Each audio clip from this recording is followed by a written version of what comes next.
que nos están matando con los impuestos, a todos, no al sector agropecuario solamente. Queremos que nos saquen el pie de encima, que nos dejen trabajar. ¿De dónde es, Claudia, usted? De acá de 2 cuadras. Pero yo decía que hay mucha gente también que no tiene nada que ver con el campo que viene a apoyar, ¿no? Totalmente. A ver, ¿por qué?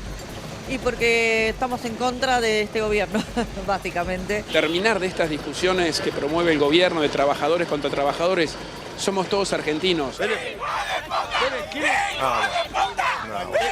hablar y tus compañeros? Defender al campo, que es la base de crecimiento de nuestro país y lo ha sido siempre. Cristina nos dejó en la pobreza máxima de toda la vida. Realmente se llevó la plata de todos, de todos. ¿Quién nos matamos? ¿Qué? Así. Sí, muy no. radical lo que es, muy contundente. Como políticos, ¿no? Los bajaríamos como políticos, no matarlos de un tiro porque no somos nazis. Como la enorme mayoría de las jornadas en las que se moviliza este sector de la ciudadanía, en paz, con consignas que tienen que ver con el trabajo. Digo, del campo, de la ciudad, de la gente, de la civilización, de todos. ¿Nosotros? Sí, vos, basura. Yo, muy bien. Hijo de remil puta. Lo vamos a amenazar, lo vamos a hacer mierda. ¿Cómo? ¿Pero qué quiere decir? Son unos hijos de ¿Qué quiere decir? Son todos unos hijos de ¿Qué quiere decir primero eso, hasta el último. Un gobierno que cada vez se lleva más dinero de aquellos que trabajan. Un oficialismo que dice que usted con su gente del PRO organizó todo esto.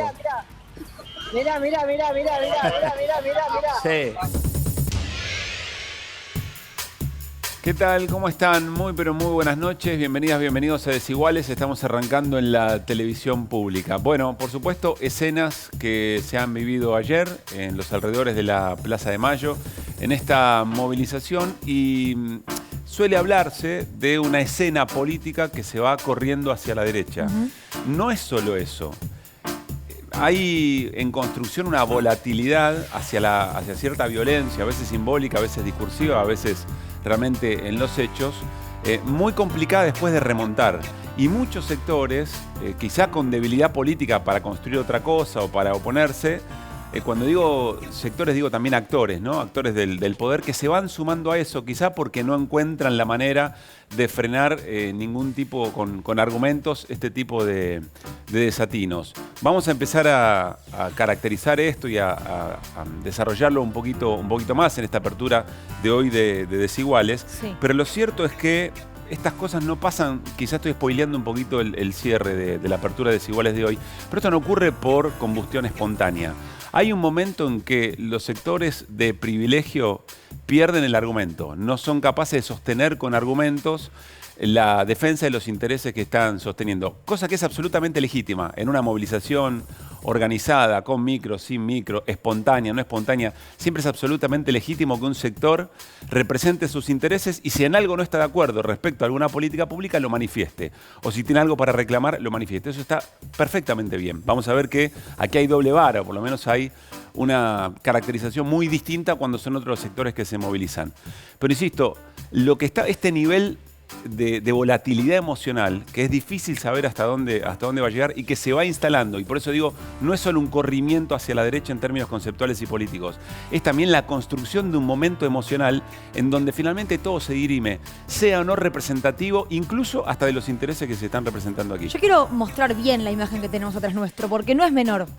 No es menor que se hayan colgado, no son bolsas mortuorias en este caso, sino figuras de cuerpos negros con la cara de distintos dirigentes, todos del oficialismo. La vemos a Cristina Kirchner, la vemos a Elizabeth Gómez Alcorta, luego vemos a Máximo Kirchner, la vemos a Luana Volnovich, allí a lo lejos está Estela de Carlotto, se la ve a la intendenta de Quilmes, Mayra Mendoza, por supuesto que está la cara del presidente de la Nación. ¿Y por qué digo que no es menor esta imagen? Porque esto sería lo que dice Pablo en un punto, de llevar la emocionalidad y llevar lo discursivo a un lugar muy gráfico, a un lugar muy claro que es la muerte. Digo, esto simboliza ni más ni menos que los vamos a matar. Y hay un comunicado que queremos compartir con ustedes, que es el que se difundió en los días previos al tractorazo. Es un comunicado de la agrupación Campo más Ciudad, que en una de sus partes, y ahora la vamos a ver, puntualmente decía esto. Queremos, y ahora vamos a hacer un zoom a ese lugar, queremos nuestro país de vuelta, así se llamaba, nuestro país. ¿El de quién? ¿Nos lo van a devolver? ¿Quién lo tiene secuestrado? Preguntaría yo. ¿Por las buenas o por las malas? De esta manera se convocaba a esta marcha que se remarcaba todo el tiempo, Pablo, que era política y no partidaria. Como si, porque haya detrás un partido político, como puede ser el PRO específicamente, o Juntos por el Cambio, llevase a esos manifestantes a marchar por el chori y la coca, ¿no? Digo, como diciendo, nosotros no somos como los demás que se organizan, que van en micro. Nosotros no tenemos nada que ver. Cuando sabemos que los organizadores, porque sobre esto hay chats, hay videos, hay comunicados, son algunos incluso de los que bancaron la campaña de Mauricio Macri a modo de aportantes. Todo esto es legal. Digo, quiero remarcarlo. No está mal que sea político y no está mal que sea partidario. El problema es que siempre se cree que el país es de uno y que lo robaron y hay que recuperarlo como sea, y que el que marcha por un partido político lo hace por el chori y la coca y no por una convicción. Esto decía José Perkins, uno de los ruralistas que convocó a esta manifestación hace unos días con Alejandro Berkovich. Repito, ¿qué quiere decir por las malas? Me preguntas a mí para vos. Y te digo cuál es el país que quiero que me devuelvan. El de Alberdi, ¿viste? La Constitución. Quiero que me devuelvan un país próspero con ganas de trabajar. El que recibió Perón. Porque Perón también sufrió las secuelas de una guerra y aprovechó la oportunidad, ¿viste? Pero después... O sea, ¿es contra el peronismo? No. Después, aparte... Bueno, me decís, querés volver al país que recibió Perón, o sea, el de antes de Perón. Sí, claro, por supuesto. La década infame, esa onda. No, yo lo que quiero es un país donde la gente tenía capacidad de progresar, digamos, en base a su esfuerzo y a su trabajo, y estaba todo por desarrollarse. Eso pasaba antes de Perón para vos. No, a ver, vos me estás metiendo en una discusión que yo no participo. Yo quiero la Constitución de Alberti. A ver, acá no hay que inventar nada, acá hay que respetar la Constitución solamente. O sea, que es volver al siglo XIX, digamos, más o menos. A los principios del siglo XIX, sí. Entiendo. A los principios del siglo XIX. Ahora entiendo. Con un mundo ayornado. Porque, ahora, a ver, vos querés lograr volver a ese reparto, digamos, de la... Bueno, a otra época. No, y lo que venía era muy interesante, además, Lucila, porque en parte de ese documento hacía hincapié también en la riqueza que nosotros generamos y que a continuación lo que sugiere es que el Estado nos la roba, y ahí están los representantes de quienes lo hacen. O sea, hay un odio hacia la política muy importante, pero sobre todo hay un odio hacia el Estado cuando el Estado interviene para repartir mejor la torta que crece. Dicho sea de paso, tenemos un living muy interesante hoy sobre desigualdad y sobre cómo efectivamente se puede hacer para repartir las riquezas que genera nuestra clase trabajadora y también nuestra clase empresarial. Bueno, pero ahí quiero hacerte un punto, porque vamos a ver ahora qué dirigentes estuvieron en esta marcha, y entre ellos, y uno de los grandes convocantes de este tractorazo, fue el exministro de Agricultura, Miguel Echeverría. Que es la cara visible de Campo Más Ciudad. Exacto, que vos mencionabas. Que fue presidente de la Sociedad Rural Argentina, que luego fue ministro, que ahora no está en ninguno de los lugares. Pero con él aumentaron las retenciones en la Argentina. Y cuando aumentaron esas retenciones, no hubo tractorazo, no hubo paro y no hubo marcha. Entonces la pregunta es, ¿quién está? Y con esto que, mira, uno de los políticos, y esto va directamente relacionado a nuestro graph, ¿no? La derecha se corre a la derecha. José Luis Espert fue una de las celebrities del tractorazo en Plaza de Mayo. Sí, hay otras caracterizaciones, hay otros dirigentes que participaban activamente. Acá Insistimos está. con algo y vamos a ir viendo en el wall. No está mal movilizarse, al contrario, representamos una cantidad de valores que hacen de la movilización un hecho político muy virtuoso. El problema es cuando efectivamente, bueno, después escuchamos que las movilizaciones se tienen que hacer en la vereda, que no tienen que cortar el tránsito, el derecho de transitar versus el derecho a alimentarse, etcétera, etcétera. Sí, hay una doble caracterización de todo esto muy perversa. Pero ¿por qué estamos repasando estas caras? Porque al nivel de violencia que observamos ayer en esta movilización, uno no puede decir que estos sectores o que estos dirigentes la avalen, pero por lo menos no salieron a condenarlo, es decir, de alguna manera han consentido. Porque como decíamos, esa violencia tiene responsables. Hay quienes desde la política agitan esos niveles de violencia. Yo creo que cuando pierde capacidad su discurso, cuando efectivamente interpelan desde lo emocional o desde golpes de efecto a una sociedad, porque cuando tuvieron la posibilidad de decidir políticas, a la gente le fue muy mal. al empresario le fue muy mal y al sector agropecuario le fue muy mal, estos son los indicadores, digamos, acá no se puede pelear con los números en este sentido, digamos, ¿no? Pero sin embargo llevan la escena a un lugar del que después no se hacen cargo. Y es muy difícil volver, porque después son los que marchan contra la violencia, marchan por la recuperación de la República y las instituciones. Sí. Es difícil que con esa representación de personas ahorcadas o dirigentes ahorcados en Plaza de Mayo eso se esté respetando, porque de todas esas personas las votó eventualmente el pueblo argentino, digamos, en elecciones democráticas, son una representación de nuestra institucionalidad y porque después además llaman al consenso y piden por la construcción de consensos para tratar de elaborar ciertas políticas, bla, bla, bla. Conspiran permanentemente con la construcción de escenas emocionales muy violentas que yo estoy seguro no representan muchísimo de los intereses que están aquí por detrás. Es muy interesante la nota de Leandro Renú, hoy publicada en el diario Página 12, porque muestra cómo incluso algunos sectores de la producción agropecuaria, cuando se encontraron con estos documentos, dijeron, che, pará, bueno, demasiados, estamos cruzando una línea. La mesa de enlace, tal como la conocemos y como negocia siempre con el gobierno, no apoyó y no fue. De hecho, el presidente de la Sociedad Rural, Pino, no estuvo. Los agroindustriales, aquellos a los que se les volvió a colocar 2 puntos en lo que son las retenciones para harina de soja y aceite de soja, tampoco apoyaron. Es decir, los que uno podría decir, bueno, víctimas, si se quiere, claro, de esos 2 puntos recuperados en las retenciones de las exportaciones, tampoco. Y tampoco apoyaron las economías regionales, que recordemos, cuando hablamos del campo, no hablamos solamente de los grandes terratenientes, lo dijo acá también Juan Grabois el otro día. Hablamos de los que producen fruta y verdura para nosotros, ¿no? En síntesis, lo que estamos queriendo mostrar aquí en Desiguales, en la apertura del programa de hoy, no tiene que ver con que nos gustan más o menos algunas movilizaciones. Tiene que ver con la doble vara, cómo se juzga efectivamente esa representación de intereses, y tiene que ver en cómo se va construyendo una escena de violencia explícita de la que después es muy difícil volver, pero que sin embargo se alimenta permanentemente. E insisto, no es la representación de productores y productoras agropecuarias que pueden estar muy enojadas con políticas del gobierno y pueden tener razón o no. Es otra discusión. El problema es que después la arena donde se define todo tiene que ver con esta escena de violencia, tiene que ver con esta emocionalidad y muy poco con los argumentos y los debates. Y si no, vean lo que pasó en Francia. Sí. Hubo hoy balotaje entre Macron, un dirigente de derecha, clásico tradicional de Francia, y Marine Le Pen, que representaba a la ultraderecha. Aunque uno podría decir que ya es sistémica, porque es la segunda vez que participa. Te diría sí, pero no. Porque sí, si uno analiza la historia francesa, ninguno de ellos dos representan a lo que sería UCR peronismo. Ninguno de los dos vienen de la tradición política democrática francesa. Sí, ella, hija de un militante, segunda vez que llega a un balotaje electoral. Ultraderechista, pero lo cierto es que ya participó, es la segunda vez que participa en un balotaje. El resultado de esta noche es 52,8, 41,8, es un resultado amplio. 58,2. Perdón, 58,2, 41,8. Es un resultado amplio. Ahora vamos a escuchar al reelecto presidente francés, pero sin embargo, la diferencia se acortó. Se acortó 10 puntos respecto de del último balotaje donde participó Marine Le Pen, razón por la cual uno podría decir que la ultraderecha sigue avanzando en las democracias occidentales. 7 puntos perdió Macron de 2017 ahora y 2 puntos ganó y 8 puntos ganó Marine Le Pen. No ganó las elecciones. Sí.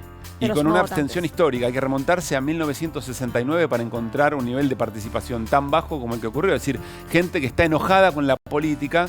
Otra vez volvemos, ¿no?, a la emocionalidad que nos lleva a querer votar a alguien que quiere quemar todo, que quiere prender fuego todo. Vamos a compartir lo que dijo Emmanuel Macron hace un rato nada más. Je sais aussi que nombre de nos compatriotes ont voté ce jour pour moi, non pour soutenir les idées que je porte, mais pour faire barrage à celles de l'extrême droite. Et je veux ici les remercier et leur dire que j'ai conscience que ce vote m'oblige pour les années à venir. Je suis dépositaire de leur sens du devoir, de leur attachement à la République et du respect des différences qui se sont exprimées ces dernières semaines. Bueno, ahí estaba Emmanuel Macron. Sí, disculpas, Lucila. Allí Emmanuel Macron y su discurso. Perdón, reelegido en pandemia. No es menor. Sí. Presidente reelegido después del COVID. No ocurrió mucho, Sí, con todas las caracterizaciones que hicimos, ¿no? Pero reelegido. Correcto. Tuiteó el presidente Alberto Fernández, saludando, por supuesto, la reelección de Emmanuel Macron. Pero muy interesante, leamos con atención qué es lo que está celebrando Alberto Fernández, porque en términos tradicionales, Emmanuel Macron, respecto a la intervención del Estado, respecto a los valores del peronismo o incluso los del Frente de Todos, no necesariamente es la elección que hubiera hecho Alberto Fernández entre todos los candidatos. Sí, por supuesto, en este balotaje. Las y los franceses se expresaron claramente en favor del proyecto democrático de Emmanuel Macron frente a las voces estridentes de la extrema derecha, propagadoras del odio y del prejuicio. La fuerza tranquila de los demócratas vuelve a ser la mayoría política en Francia. Lo que está celebrando el presidente de la Nación es la democracia. Porque lo que estaba en juego, efectivamente, ya no era izquierda, derecha, socialdemocracias europeas frente a la derecha, no. Lo que entiende el presidente que estaba en juego, el presidente Alberto Fernández, que estaba en juego, era la vigencia de los valores democráticos. Bueno, esta es la escena. Vamos a la mesa a saludar a nuestros compañeros en Desiguales, programa libre de humo, como decimos, de domingo a jueves por la pantalla de la televisión pública. Candelaria Boto, Néstor Espósito. Cande, ¿hoy de qué vamos a hablar? Vamos a hablar de la pelea por las reservas, cómo puede ser que en un contexto donde tenemos precios internacionales históricos, el Banco Central no está logrando acumular las reservas esperadas para este trimestre y ver un poco qué tensiones se abren en ese panorama. Néstor. Ese avance de la derecha que ustedes marcaban recién a partir del tractorazo tiene una traducción, un correlato en el Poder Judicial. Hay pocos bastiones en el Poder Judicial que resisten todavía bajo un modelo independiente y democrático el avance de un sector claramente opositor. Lo hemos visto esta semana con el Consejo de la Magistratura. Te vamos a contar en un ratito cómo también la pelea ahora se da por ese último bastión que es el Colegio Público de Abogados y se da básicamente por una razón, que es la causa del espionaje ilegal. Todo tiene que ver con todo, decía Pancho Ibáñez, te lo vamos a mostrar en un rato. Espionaje ilegal, que es donde también mueren los argumentos, digamos, ¿no? Bueno, nos vamos al living, Lucila, vamos. ¿Te parece? Hoy tenemos una mesa muy interesante. Decíamos con Lucila en la previa, quizá un Desiguales a la vieja usanza, porque tenemos una mesa para discutir efectivamente la desigualdad desde distintas miradas. Está con nosotros Pedro Guasiesco. Pedro es actual presidente de Astillero Río Santiago, sí, pero dirigente histórico del sindicalismo en la Argentina, fue secretario general del Sindicato del Neumático. Está con nosotros también Salvador Femina. Él es referente de CAME, de la Confederación Argentina de la Mediana Empresa, es decir, a representar pequeños y medianos empresarios. Tiene una especialidad que es asuntos tributarios. Bienvenido, Salvador. Gracias. Y está Guillermo Biersba, es economista, fue director del Banco Nación y ha tenido hoy una destacada mención por parte de la vicepresidenta Cristina Fernández de Kirchner a partir de una nota que escribió, se llama La Desigualdad, en la publicación El cohete a la luna. Guillermo, bienvenido. Muchas gracias. Gracias por estar acá. Gracias por invitarme. Bueno, a ver, ¿por dónde arrancamos? Guillermo, arrancamos por lo que hoy escribiste. Fuiste muy explícito, muchas definiciones, pero esencialmente le entraste bastante duro a la idea de que primero hay que crecer para poder después repartir. Se nos ocurría con Lucila que eso es una crítica tanto a la teoría del derrame clásico, sí, como también algunas miradas del gobierno que sostiene que primero hay que crecer y después eventualmente se verá cómo se redistribuye, descontando que tiene esa intención el gobierno, ¿no?, de redistribuir. Sí, esta es una idea que se debe recuperar, la idea de que no necesariamente todo crecimiento trae distribución. Y efectivamente, cuando uno piensa en la cuestión del crecimiento en general, de que hay que dar estímulos para crecer, y está instalado en las sociedades por las corrientes predominantes de la economía, lo primero que aparece es que hay que dar estímulos para el crecimiento. Y de ahora aparecen también las ideas de que habría que dar estímulos al crecimiento, inclusive a las empresas que ya están con un grado de desarrollo importante, que tienen ganancias importantes, que participan de los sectores beneficiarios de la situación de incrementos de precios internacionales. Por ejemplo, a quienes exportan. Por ejemplo, a quienes exportan. Y cuando uno da estímulos al crecimiento de esta manera, lo que hace, estímulos me refiero a bajar, por ejemplo, impuestos a ellos. O por ejemplo, no subir retenciones. Les das impuestos, le bajás impuestos a ellos en lugar de ponerles retenciones.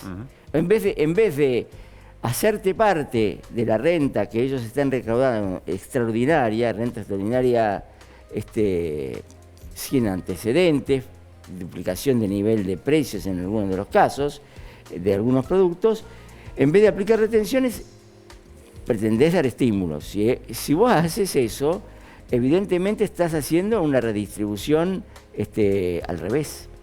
Porque vos dar estímulos y es lo que está pasando en estos últimos años en la Argentina, ya desde la época del macrismo, que es favorecer la parte del ingreso con la cual se quedan los propietarios de medios de producción y de favorecer la parte de los ingresos con los cuales se quedan los asalariados. Ahora, lo que me pregunto con eso es si no se necesita muchísima fuerza política para ir contra esos sectores tan poderosos, para aplicar medidas contra esos sectores tan poderosos. No es contra.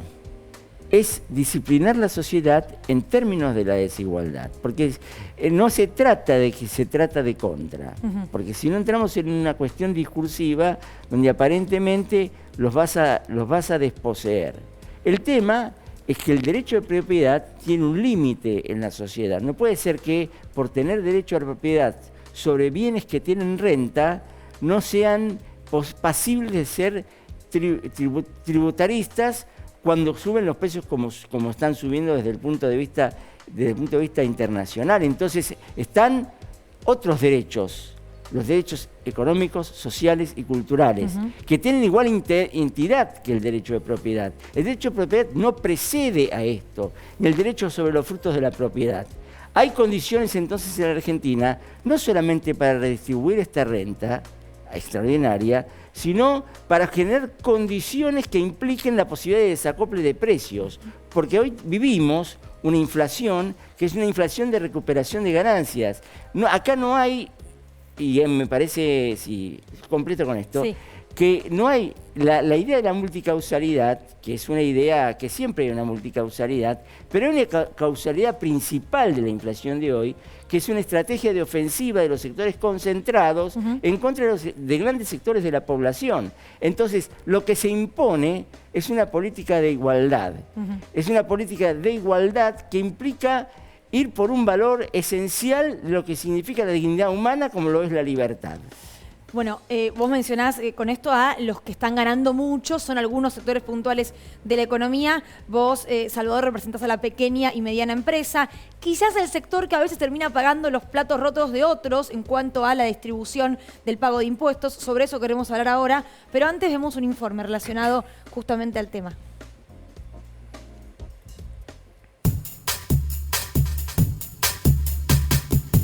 Me parece que la Argentina no resiste ningún impuesto más, sobre todo la producción. Ahora, Hernán, ¿no hay sectores que con la suba internacional de precios extraordinaria de alimentos y energía han tenido ganancias extraordinarias? Asumamos que sí, esas empresas pagan ganancias. Ese impuesto ya existe. Este impuesto de la renta inesperada es realmente muy burdo y le pega además a los que pagan, a los que ya tributaron el impuesto a la riqueza, a todos aquellos que generan empleo en la Argentina. Hay una doble imposición, como se cobra 2 veces el impuesto a la ganancia por la misma ganancia, cosa que está prohibida taxativamente por la Constitución Nacional. Por lo tanto, va a ser declarado inconstitucional. Pero, Gerardo, si el gobierno consigue las mayorías. Perdón que te interrumpa. Todavía no se conoce el proyecto. ¿Cómo sabes que va a haber doble imposición y que va a ser inconstitucional? Bueno, sé que va a ser inconstitucional porque la doble imposición es inconstitucional. Este es un problema de plata.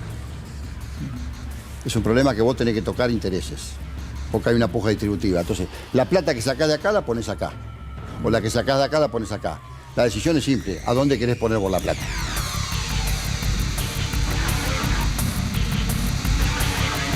Este impuesto que proponen es un delirio. ¿Quién es, digamos, Guzmán y, no sé, el que mostraste recién para decir cuánto es la ganancia que deberías tener? Estamos bordeando el socialismo, ya directamente el comunismo, donde hay un ser superior que decide que tu ganancia es inesperada. Estamos locos. Es obsceno lo que está pasando en la Argentina. Los trabajadores perdieron 10 puntos de participación en la renta y crecieron 6, 7 puntos las grandes empresas. No se puede absolutamente aumentar los impuestos. Entonces, ¿qué hay que hacer? De alguna manera, reducir gastos improductivos. Que el sector privado pueda producir, desarrollarse, salir hacia adelante. Que el Estado tenga que hacer lo que tenga que hacer, proveer educación pública de calidad, seguridad de calidad, acceso a la salud. Vaca Muerta se había convertido bajo la gestión privada en un negocio financiero e inmobiliario. No querían hundir un peso. No el Estado Nacional solo, el Estado Nacional asociado a las provincias que producen gas y petróleo, que haya podido llegar a este tiempo y darnos tranquilidad energética es muy importante. Visto esto desde la política, pareciera un buenos y malos, opositores, oficialistas. Ahora, el empresario, yo imagino, Salvador, lo que quiere es ganar plata, que le vaya bien, que el negocio no cierre, que no le metan un tarifazo, digo, poder llegar a fin de mes. ¿Qué le pasa hoy a ese empresario? ¿Cuál es el problema que tiene? ¿Es impositivo? Bueno, pongamos en contexto, ¿no? Nuestra representación CAME es exclusivamente de las pymes. Y las pymes un poquito estamos fuera de esta discusión de lo que estamos hablando ahora, ¿no? Somos una entidad absolutamente federal, somos apolíticos y representamos un sector que sufre un poquito las consecuencias de cuando hay turbulencia. ¿Qué significa político? Perdón, Salvador. Cada vez que escucho a político me preocupa un poco. Tenemos un consejo directivo de 90 miembros que representan a todo el país y donde hay un montón de opiniones distintas, políticas particulares, pero la entidad tiene que representar a las pymes sin entrar en la discusión política. ¿Discusión partidaria o política? Porque lo que ustedes reclaman son políticas hacemos política gremial empresaria, no partidaria, digamos, ¿no? Lo partidario queda de lado. El interés, representamos a mucha gente sin una alta responsabilidad que tenemos. Se imaginen que hay un montón de pymes que están esperando que nosotros ejerzamos una representación con resultados de todo lo que está pasando. Hoy nosotros sentimos que tenemos una presión impositiva muy alta, no solamente a nivel nacional, estamos hablando de presión impositiva consolidada. Nación, provincias y municipios. Y algunos impuestos que para nosotros nos resultan muy distorsivos. Por ejemplo, ingresos brutos. No solamente por el impuesto en sí, sino cómo se recauda, que provoca grandes saldos a favor de las provincias que son irrecuperables y es parte de nuestro capital de trabajo. Hay que tener en cuenta que en las pymes que nosotros representamos son de 600.000 empresas, hay que tener en cuenta 1.200 son grandes empresas, todo el resto somos pymes. Y dentro de esas pymes son micro y pequeñas empresas.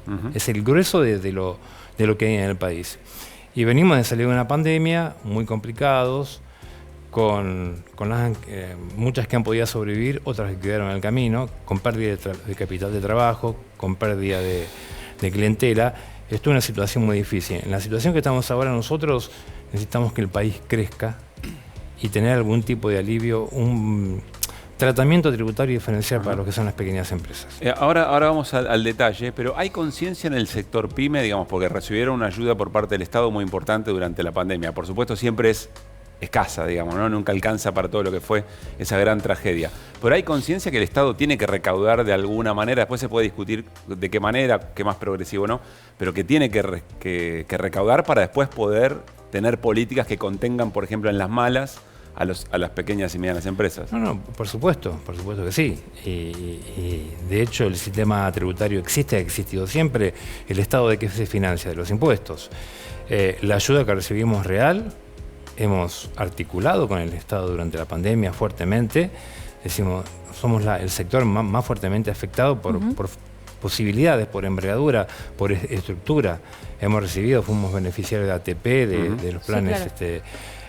Obviamente no alcanza, pero era realmente tal el volumen del problema que fue complicado. ¿Como CAME están a favor de la renta, de alguna herramienta para capturar la ganancia inesperada? Sí, a nosotros realmente no nos toca, porque realmente ninguna dinámica... Esto aclarémoslo, las pymes no son las que, como decía recién, te iba a decir Pedro, Guillermo dice... están ganando fortunas históricas. No es la pequeña y mediana empresa. No. Es como cuando el campo habla de retenciones. Bueno, ¿para quiénes? No, pero un Estado más fuerte que pueda recaudar puede ayudar mejor a las pymes. Por eso pregunto, cómo involucrar, como parte del andamiaje económico, si como CAME están de acuerdo con una herramienta. Evidentemente se captura una renta extraordinaria y eso se vuelca, de alguna manera impacta en el mercado. Bienvenido. Bien. Claro. Nosotros hoy, ante el problema de inflación, lo sufrimos como lo puede sufrir el consumidor. Quiero aclarar que pueden intervenir ustedes también, porque si no vamos nosotros dando la palabra, pueden intervenir en la pregunta del otro sin ningún problema. Pedro, desde el sector del trabajador, esta poca distribución a la que hacía mención Guillermo, ¿se siente o en algunos sectores hay alguna igualdad? No, se siente en general en todos, fundamentalmente en los sectores de menores ingresos, ¿no? Ahí golpea con mucha fuerza porque los insumos básicos para mantener una familia son los alimentos, la vestimenta, son esos gastos que son totalmente necesarios y no se pueden evitar, o sea que ahí la inflación pega de una manera bastante fuerte. Hay otro sector de los trabajadores que, bueno, están un poco mejor, pero también esto tiene un impacto negativo de mantener niveles de inflación alta, ¿no? Y que se vaya generando esta brecha en la distribución, porque eso, bueno, reduce también posibilidades de poder tener una vida razonablemente equilibrada, ¿no? Quiero destacar que Pedro Guasiesco, como secretario general del gremio de neumáticos, el dirigente que consiguió en el 2001 una cláusula que se confirmó ahora por parte de la empresa Bridgestone. Se va a pagar la segunda cuota de un bono de 730.000 pesos en este año, 360.000 pesos, en términos de participación en la ganancia de la empresa de los trabajadores, ¿correcto? Sí, así es. O sea, lo que ganó la empresa en un porcentaje de esa ganancia se va a distribuir entre los empleados. La cláusula que se firmó en el 2001 dice claramente que la ganancia neta libre de impuesto, la ganancia neta ordinaria libre de impuesto, a partir del 6%, un tercio va a mano de los trabajadores. Otro tercio va en bienes de capital y el tercio restante, o sea, queda todo en el país arriba del 6%, va en mejorar la calidad del producto y la red de distribución. O sea que fue una cláusula sumamente interesante en una situación defensiva, porque bueno, estábamos aceptando una reducción de nuestro ingreso en el convenio colectivo.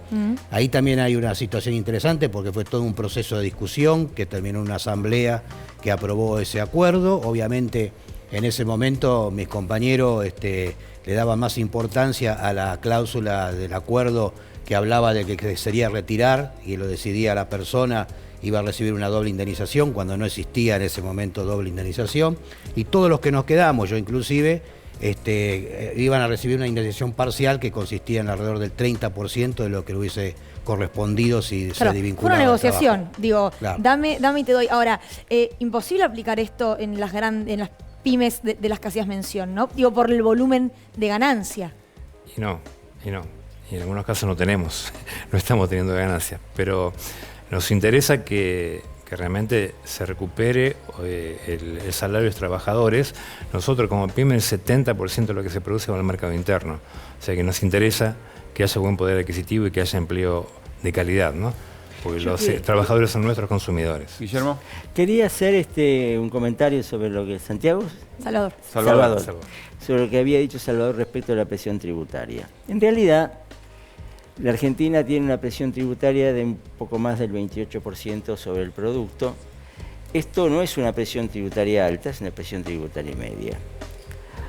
Menos que Brasil, que Uruguay, menos que el promedio de la OECD. Bueno, eso está publicado en el... La OECD son los países más desarrollados. Sí, lo compartimos el otro día. Exacto. Ahora, pero el tema acá, y eso sí es importante, ¿por qué hay tanta percepción en la pyme de la carga tributaria? Porque hay una carga tributaria que es regresiva. Entonces, estos tributos... ¿Qué significaría eso, regresiva? Regresivas que no pagan los impuestos los que más tienen en proporción a los que menos tienen. No pagan más impuestos las empresas del capital concentrado en términos relativos respecto de las pymes. Estas o no están grabadas con ese mismo...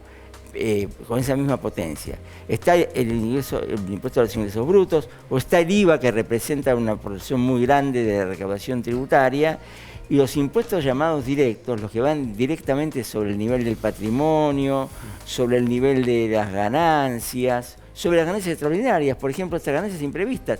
Estas ganancias imprevistas es un impuesto absolutamente justo. Claro. Y para mí, teniendo un mínimo alto para gravar a los grandes, desde mi punto de vista, lo que se está conversando es todavía un techo, una base no imponible muy alta. Debería abarcar a más empresas. Debería abarcar a más empresas. Ahora, y no reemplazar la necesidad de los derechos de exportación, que no son impuestos, sino que son otra cosa, aunque sean una carga. No todas las contribuciones, las tasas, las cargas son impuestos. Debería ir ahí el tema del desacople, con inclusive una política de diferenciaciones que justamente tengan en cuenta quiénes son los que tienen mayor capacidad contributiva y quiénes son los que tienen menor capacidad. Entonces no hay un problema de nivel de presión tributaria, porque entonces si no, ahí sale la Asociación de Empresarios Argentinos a decir muy suelta de cuerpo que la presión tributaria es de tanto. Bueno, sí, hay que ver a quién le está pegando fundamentalmente la presión tributaria en la Argentina. Yo creo que esto va a dar para una discusión más amplia y quizá más técnica, ¿no? Más allá del nivel de presión tributaria hay que tener en cuenta también la calidad de los impuestos. Si hablamos de impuesto a la ganancia, bueno, de acuerdo a la ganancia que tengas, el que se paga en proporción. Yo hice hincapié anteriormente en mi anterior comentario sobre el tema de ingresos brutos. Claro. Ingresos brutos es un impuesto, para nosotros, es el peor de los impuestos. Estamos de acuerdo. Es nocivo. ¿Por qué? Porque es un impuesto que se va agregando en toda la escala de producción y llega con una alta incidencia dentro del precio final. ¿Y cómo debería ser, por ejemplo, para que no ocurra de esa manera? Yo creo que nosotros pretendemos que haya una especie de IVA provincial y no ingresos brutos, que sea trasladable y no que sea acumulable. A eso nos referimos. Es una cuestión técnica. A mí me parece que algunos impuestos, como el impuesto inmobiliario y como el impuesto a los bienes personales y como el impuesto a las ganancias, deberían tener un tratamiento que implique un mayor peso sobre la recaudación y permita que estos impuestos pierdan valor relativo en términos de la composición de lo que se está pagando. Entonces, más o menos coincidimos en eso. Néstor. Sí, quería preguntarle especialmente a los tres, pero especialmente a Guillermo, a propósito de este impuesto. Vamos a ponerle un ejemplo absolutamente individualista y doméstico. Yo tengo mis ingresos por mi trabajo, pero se muere un tío al que yo ni siquiera conocía y yo soy el único heredero. Entonces recibo esa herencia, que es un incremento patrimonial inesperado. Sí. Yo por esa herencia que recibo voy a pagar el impuesto de la herencia. Como se incrementan mis bienes personales, voy a pagar también bienes personales, pero acá se me pretende cobrar además una tasa adicional por ese ingreso inesperado. Un momento, yo lo que digo no es una cuestión económica, es una cuestión de solidaridad, es una cuestión social. Yo tengo un ingreso y una situación de crisis general, yo debería voluntariamente decir, che, una parte de esto la pongo para el hospital de mi barrio. Pero eso es una cuestión social, no una cuestión impositiva. Lo que se está en discusión es esa falta de solidaridad de un sector que acumula cada vez más ganancias y nunca está dispuesto a redistribuirla. Te quería comentar, porque el impuesto a la herencia no lo vas a pagar porque no existe el impuesto a la herencia. Claro. El impuesto a la herencia fue derogado por Martínez de Oz y nunca más repuesto. Claro. Y se debería reponer el impuesto a la herencia en Argentina. Algunos países recaudan más del 1% del producto en el impuesto a la herencia. Pero eso es una mención de una cuestión que es paradigmática de lo que significó el comienzo de una destrucción sistemática respecto de la progresividad del sistema impositivo argentino, que ya venía de antes, digamos, porque después de la derrota del primer peronismo empezó a desestructurarse la cuestión impositiva en la Argentina con determinados momentos y cambios, y con la dictadura militar más. Pero lo que vos decís es efectivamente así. Ahora, por supuesto que debería primar un espíritu más solidario. El clima del neoliberalismo va por otro lado. El clima cultural que hay que restaurar es que sobre la economía y sobre los temas distributivos importa el Estado, no solamente el sector privado, porque el Estado representa, cuando hay democracia, mediadamente la voluntad general del pueblo. ¿Y quién determina la distribución del ingreso?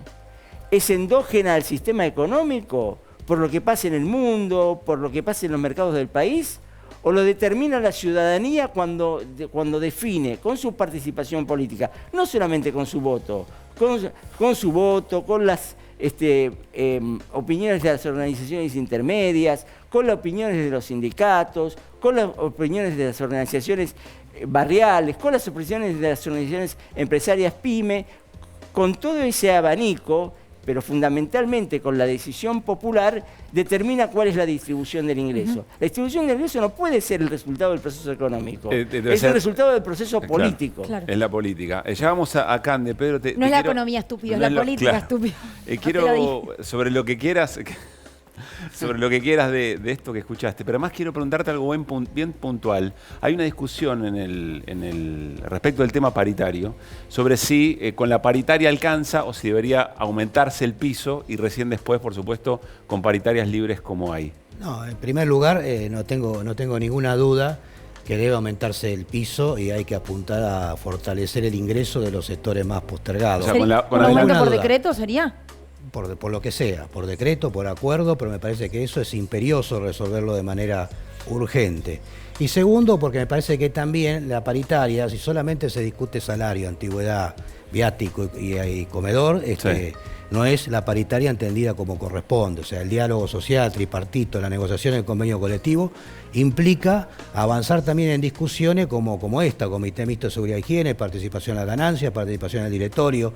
La participación a la ganancia, si uno lo aplica en empresas que tienen una rentabilidad alta, no estoy diciendo que empiece de 0, ni de 4, ni de 3, ni de 5, poner una base, poner un volumen de facturación y a partir de ahí disparar esa cláusula de participación a la ganancia que tiene un efecto distributivo y tiene un efecto que es antiinflacionario, porque es una cláusula que se aplica posteriormente a la venta del producto y al resultado de la empresa. Entonces me parece que es justamente un instrumento que podemos utilizarlo en nuestro país en este momento y tenemos varias centenas de empresas que tienen rentabilidad de alta, ¿no? Las telecomunicaciones, las .com, hay que mirar los balances de Mercado Libre, commodities, empresas que manejan commodities agrícolas y mineros, del sector petroquímico. Entonces me parece que hay un escenario donde podemos favorecer una distribución del ingreso positiva.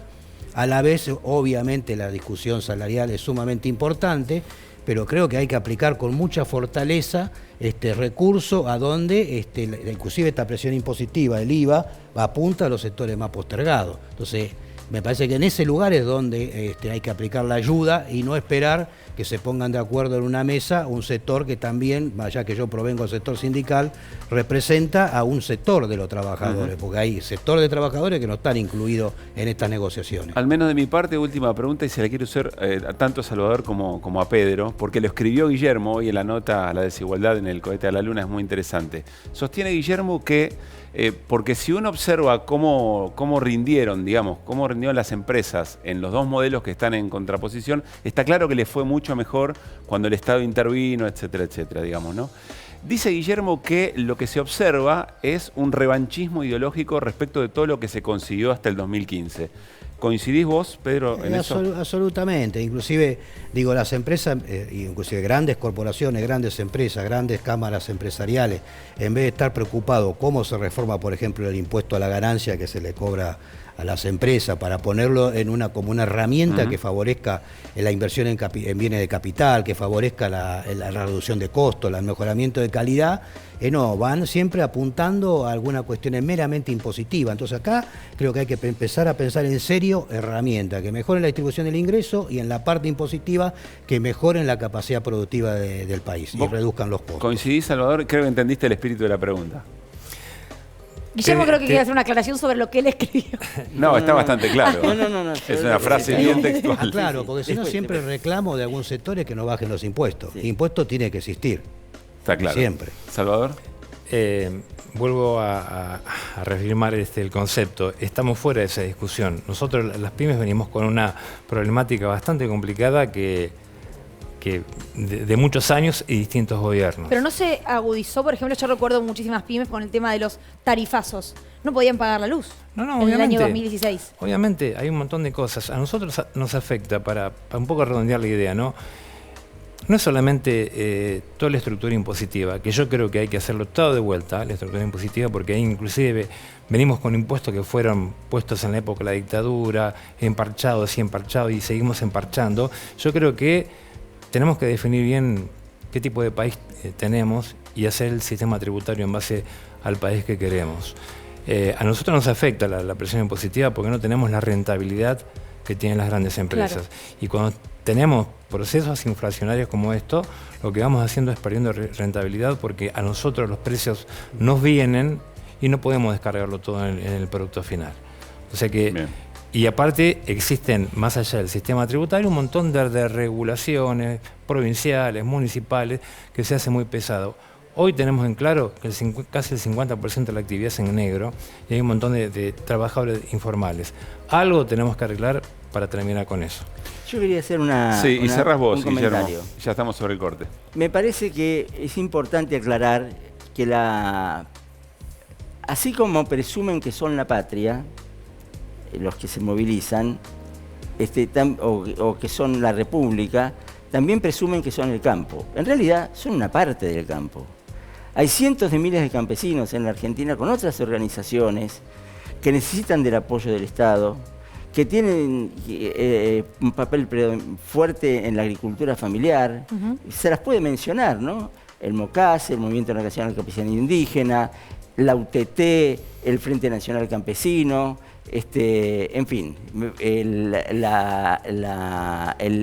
MOCAFOR. Bueno, hay una cantidad de que se dan de campesinos más chicos, pero también son parte del campo argentino y también son parte de la Argentina. Esas provincias del norte o esas provincias del sur, que no son el corazón, también son parte de la Argentina. Y quieren otro modelo, está claro. Y están de parte de un modelo de mayor intervención del Estado que les permita desplegar y aumentar su productividad, que les permita permanecer en esas zonas y en un proceso de urbanización permanente de la sociedad. ¿Quieres agregar algo? Sí, yo quiero aclarar que CAME representa casi a todo el tipo de actividades, de todos los sectores, estamos representados en CAME, y la mayor parte de los productores agropecuarios son pymes. Bien. Buena aclaración. ¿Y están también dentro de CAME? ¿Algunos de ellos? No, todos. Todos. La mayoría. Pedro, Salvador, Guillermo. Yo te quiero decir que yo soy director del Banco Nación. Perdón. Te jubiló, bárbaro. Nos mandamos un par de macanas. No sabemos. A lo por mejor ahí tienen alguna Caruso se noticia. enteró de No algo. tenemos información, no. Hasta donde sabemos. Ahora Guillermo Sales se enteró que lo echaron. Bueno, disculpa por eso. No. Y Feminia. Otra vez el apellido de Salvador. Pedro, Salvador y Guillermo, gracias por haber enriquecido el debate. A ustedes por la invitación. Que esté muy bien. Bueno, nos vamos a un corte de atención, porque al regresar, dice Can Devoto que se viene y muy fuerte la presión devaluatoria. Nos va a explicar por qué y en qué andan también algunas cuestiones vinculadas al espionaje ilegal con Néstor Espósito. No se vayan, ya volvemos.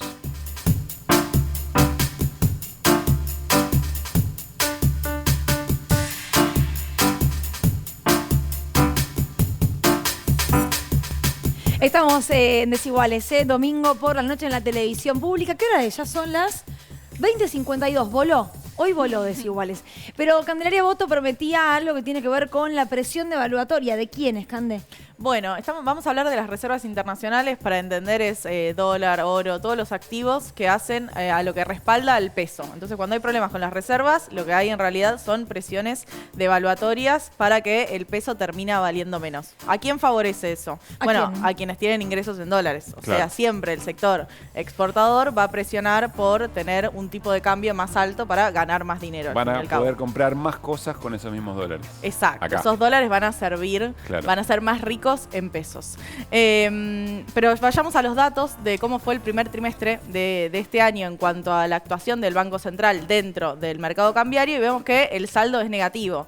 Son 48 millones de dólares abajo cuando lo comparamos con el primer trimestre que fue de 2.266 millones en positivo. O sea, una diferencia de casi 2.300 millones de dólares cuando comparamos primer trimestre de 2021 con primer trimestre de 2022. Sí. Entonces, la idea es, ver de dónde, cómo puede ser que en un contexto de precios internacionales tan altos, el Banco Central no esté aumentando la reserva de dólares. Claro, no esté aumentando la cantidad de dólares. Lo que Argentina exporta aumentó.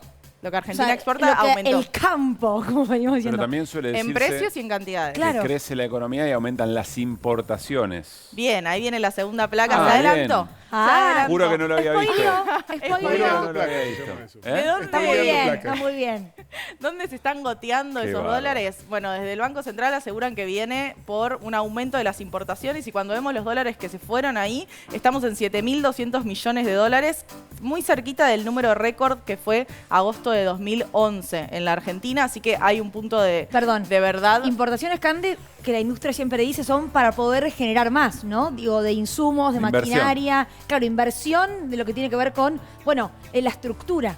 Sí, ahí vienen las tensiones internas, ¿no? Porque desde el sector empresario dicen, bueno, si nosotros estamos creciendo económicamente, necesitamos importar más, Claro. bueno, necesitamos más insumos y demás. Y lo que dicen desde el gobierno es, bueno, pero también están adelantando importaciones. ¿Por qué? Y porque si esperan una devaluación o un aumento en esas devaluaciones diarias que hace el Banco Central, bueno, prefiero importar ahora Claro. que es más barato. Claro. No quiero ser más larga de lo que corresponde la columna, pero el segundo punto me interesa. Sí. Postergar liquidaciones, ¿qué quiere decir?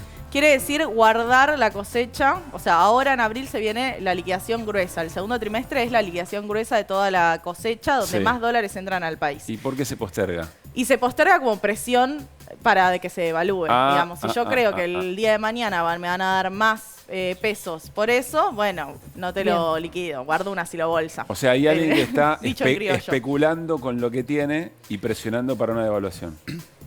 Sí, o sea, la especulación tiene una carga muy negativa, pero en economía no tanto. Claro. Es Bueno. una Es una regla de razonamiento- juego. Es una regla Es de una juego. regla de Quieren juego. ganar más plata. El tema es cuánto poder tienen estos ¿A actores costa de para qué y de generar quién? esto. Exacto. Nos quedan 4 minutos, así que hay que darle lugar a Néstor Expósito. Bien. No, pero Voy a cerrar la idea. Claro. Las operaciones del Banco Central en el mercado cambiario tiene que ver con que hay un Banco Central que está teniendo una tasa de devaluación diaria y bueno, tiene que vender dólares para mantener eso y que no haya una devaluación más profunda.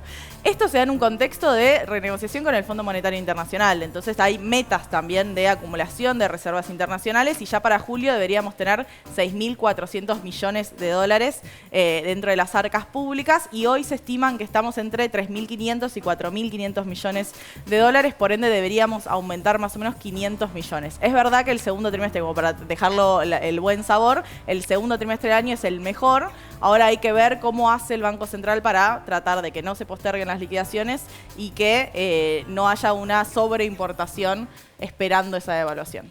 Bien. Bueno, y no le tuerzan el brazo a la política económica Claro. sobre cómo llevar el tipo de cambio, Claro, ¿no? exacto.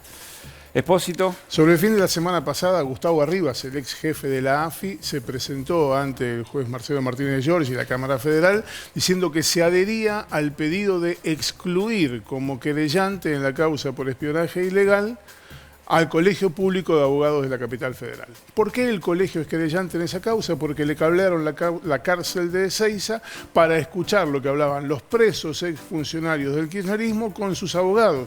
De esa manera se anticiparon a todas las jugadas, a la estrategia de O sea, tienen defensa. que representar a los abogados Tal espiados. cual. Entonces el colegio se presentó para esto. Un señor que se llama Juan Sebastián de Estéfano, que era el ex jefe de jurídicos de la AFI, dijo: el colegio no tiene nada que hacer acá. Y Gustavo Arribas, que era el jefe de Estéfano, dijo: es cierto, no tiene nada que hacer, yo me adhiero a esto. ¿Por qué hacemos hincapié en de Estéfano y Arribas? Porque ambos tienen como referente político en el mundo de la abogacía a un señor que se llama Daniel Angelici. Y Daniel Angelici es el que articuló la lista opositora en el Colegio Público de Abogados que lleva como candidato a Ricardo Gil Lavedra para las elecciones que serán a finales de la semana que está comenzando. Miércoles, jueves y viernes son las elecciones. ¿Qué es lo que pretenden? Quedarse con el Colegio Público de Abogados. Es lo último que le queda, porque en la Corte ya tienen un presidente, en el Consejo de la Magistratura ya tienen al mismo presidente, la Federación de Colegios de Abogados le responde, el Poder Judicial de la Capital Federal les responde, lo único que no le responde es el Colegio Público de Abogados. Que corregime, Néstor, Van pero el por él. Colegio Público de Abogados vendría a ser como el órgano más representativo en el mundo de abogados de la Ciudad de Buenos Aires. Es el que regula la matrícula. Claro. Si vos querés litigar en la capital federal, tenés que tener una matrícula en el Colegio Público de Abogados. Y hay elecciones ahora el 26, 27, 28 de abril. Sí, esta semana. En esta semana son 3 días consecutivos. El Colegio de Abogados es el último bastión de relativa independencia que tiene frente a este avance corporativo en el Poder Judicial. Si cae eso, listo, el paquete completo. Tengo 2 preguntas. La primera, de Stefano me suena, ¿por qué? Juan Sebastián de Stefano. ¿Dónde lo vimos? Es el ¿En qué película lo vimos hace poco? En la del Banco Provincia. Ah, en la serie, en la saga Banco Provincia. Es uno de los 3 agentes de la AFI jerárquicos. No se le conoce mucho la cara, pero está ahí al lado de Caruso. Y la segunda pregunta, ¿por qué el Colegio Público de Abogados puede ser importante para vos, para mí, gente de a pie, respecto del tema Poder Judicial? Porque son los tipos que te defienden cuando tenés una causa, que te representan cuando vas a querellar algo. Ahí pasa toda la matrícula. Si además es querellante en esta causa, si el colegio se retira, queda un querellante menos y los abogados quedan sin representación ante lo que fue una agresión al pacto de confidencialidad que tienen con el abogado. Bueno, te pueden escuchar siendo defensor tu conversación con tu defendido para después llevar eso a una estrategia clandestina para arruinarte en la defensa de una causa. El otro día le preguntamos a Cristina Camaño, la interventora de la AFI, si creía que iba a haber justicia respecto de las investigaciones por espionaje ilegal y nos dijo, ¿qué justicia? Como diciendo, está todo planchado, está todo... No, ¿están avanzando? ¿Coincidís con ese? Yo coincido con lo que dice ¿No Cristina se está Camaño. investigando el tema? No. Mira, hay una causa que es emblemática, que está todo probado y que lo único que hace es llamar a indagatoria, procesar, mandar a juicio y condenar, que es la causa del envío de armas a Bolivia. Sí, claro. Está probado todo. No hace falta más nada. Esa causa está desde hace 1 año sin ningún movimiento. ¿Quién la duerme? Está en un juzgado en lo penal económico, a cargo del juez Cataña, Alejandro Cataña, y la causa está ahí haciendo cuestiones de mero trámite. Un ¿Es día Comodoro te mueven Pi? un papel, es Comodoro Pi. En realidad es Inmigrantes, queda atrás de Comodoro Pi. Pero es todo el mismo barrio. Gracias, La otra Cande, avenida. Gracias, Néstor. No tenemos que ir, ¿eh? No me digas. Sí, Pero mañana... sí, hemos llegado al fin. Pero mañana a las 21 horas, lunes, nos volvemos a encontrar. Que pasen bien. Adiós.